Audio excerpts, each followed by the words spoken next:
first up here, you guys have probably already heard, but South Lake Carroll 2026 four-star wide receiver Brock Boyd flips his commitment from TCU to The Ohio State University. Do you like how I put the "the" on there? I like that. You like that? He is an absolute freak show. He caught 111 passes for 1,875 yards and 19 touchdowns in total as a junior. And if you haven't seen our full breakdown, we're not going to spend too much time on this commitment because we want to talk more about TCU's wide receiver class.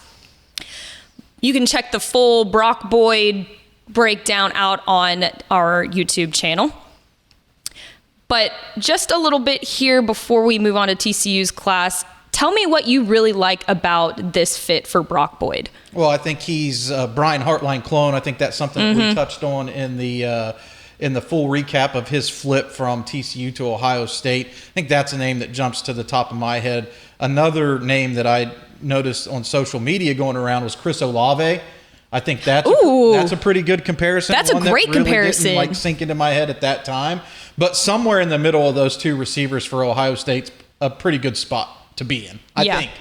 Well, and you take a look at some of the receivers in the NFL that Ohio State has pumped out, even from the state of Texas. I mean, you've got Garrett Wilson and Jackson Smith-Njigba. Who wouldn't want to play at Ohio State if you're a receiver? They recruited at a very high level. Right. But that brings the question up. What's TCU going to do? Right. So right now, they only have 2 offensive commits in the class of 2026, and we've already kind of hit on that. That's Jordan Burnett, offensive tackle out of Missouri City, and then the Woodlands quarterback, Jack Dalton, but no receivers. There's a couple here on the list that you probably should keep an eye on that TCU is targeting. And we'll start off here with Zion Robinson out of Mansfield, one of my personal favorites. For sure. The class of 2026, 6'4", 180, caught 42 passes for 527 yards and 8 touchdowns. But he also has an official visit scheduled to Stanford, something to keep your eye on. Yeah, no doubt about it. But there's a good connection here for TCU. He's the son of TCU track coach Kadivus Robinson, so there's a natural built-in pipeline for Zion to potentially land at TCU. Now, anytime you're battling against Stanford, you're battling against something that's unique and original, right? The high-end academics, it's something that Stanford offers with a good football program. A lot of teams don't offer that, so Stanford is in a league of its own when it comes to that aspect of the recruiting process, but what TCU offers is a family connection and a place to play close to home. Mansfield's right down the street from TCU, as we know, and there's a really strong connection at Mansfield ISD sending players to TCU. Jacoby Hayes, namely off of last year's team. I remember Jacoby Hayes. To be Zion Robinson's teammate. Yep. But he's not the only wide receiver thereafter. I think TCU's got some good options, all shapes and all sizes. Jaden Warren, another one of my favorites out of Iowa Colony. He's 6'1", 195-pound outside receiver, caught 26 passes for 613 yards and 14 touchdowns. And it always seems like I see another, so-and-so offered. We follow each other on Twitter. So he's got his pick of the litter here, but why do you think TCU would be a good fit for him? Well, I think they've done a pretty good job of building a relationship up with Jaden Warren, turning up the heat a little bit in the face of this Brock Boyd flip to Ohio State, circling back around to make sure that he understands that he's one of the top priorities on their board. And at 6'2", he is one of the elite track runners in the state, so he offers a rare combination of size and speed. As a matter of fact, all of the guys on this list run pretty well and have good size.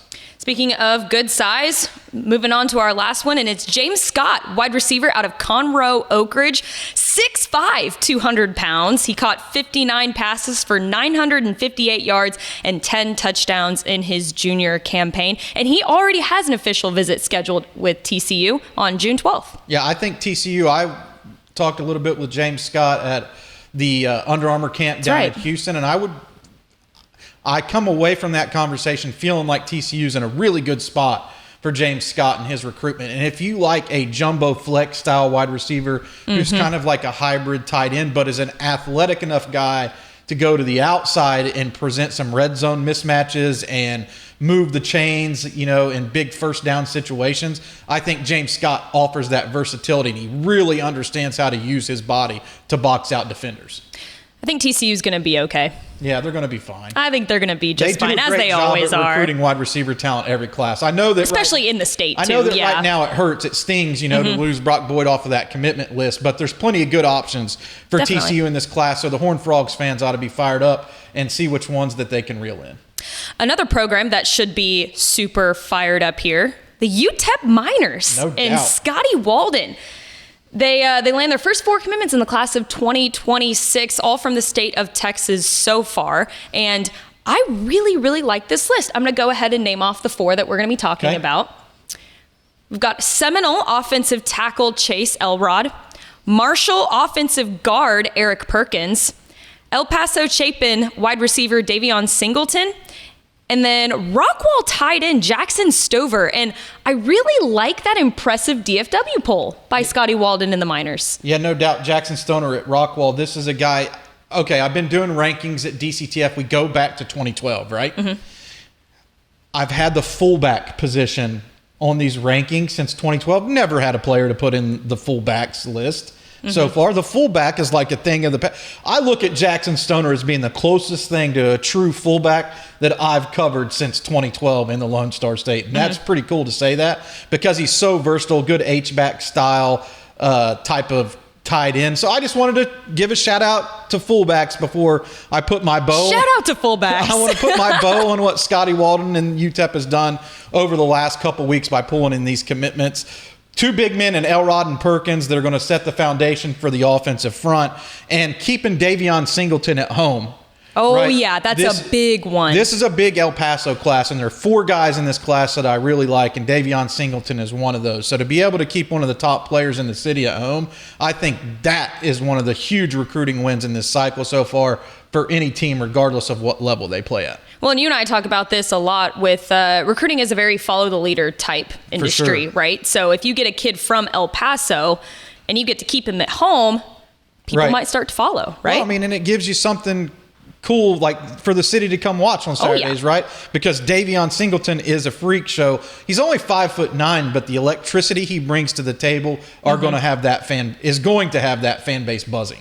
And man, let me tell you, if you guys didn't catch our early National Signing Day special back in 2024 in December, we had Scotty Walden on as a guest.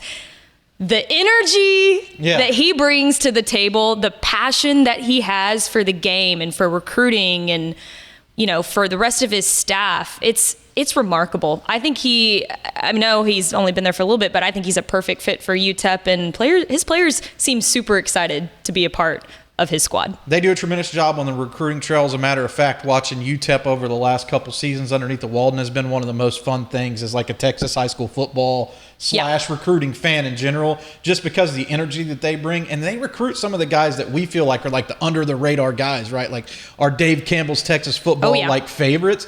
They recruit some of these guys and give them a chance to play at the next level.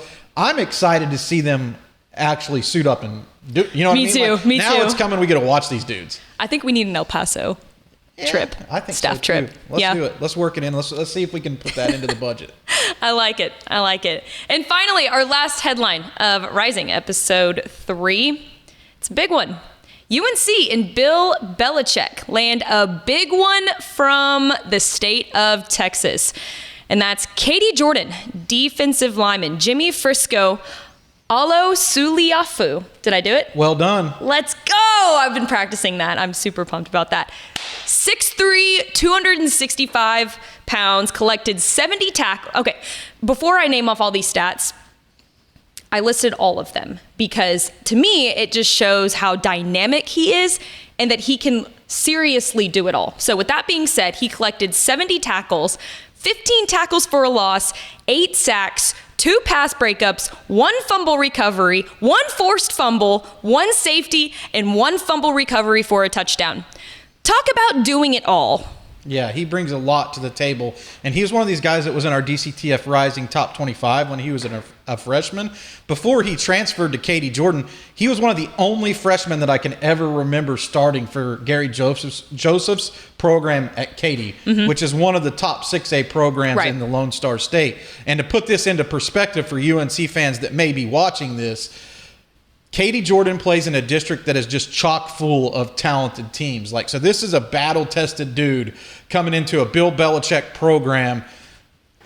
I'm excited to see the future. Yeah, and what it's going to be. But even more so, I'm now paying attention to what UNC is doing in the Lone Star State, which prospects they're recruiting. And I noticed a trend that they're really coming to Texas for defenders, defensive linemen, namely. They took their shot at Jake Johnson. Right. They missed. He committed to USC, but they were able to backfill that with a great commitment from Alu Suliafu. And they're also after Daryl Campbell from Katy Pato, who happens to play in the same district. He's 6'3", 315 pounds. And he's a true interior guy, like a nose guard, whereas I can see Jimmy being like a 5-tech, 3-tech guy that they can slide around. So I'll be interested to see if they can land a couple of these defenders from the Lone Star State. And then also you should make sure you put those guys on your radar because could they be pros one day? It's something to monitor, at least. It's fun. Bill Belichick to me is fun. Well, and Katy Pato and UNC are the same colors too. So yeah, there you go. I love the baby blue. That's one of my favorite colors. I guess colors. it would be Pato blue there. Pato blue, yes. But anyways, UNC and Bill Belichick cleaning up in the state of Texas. Keep your eyes on North Carolina's recruiting trail.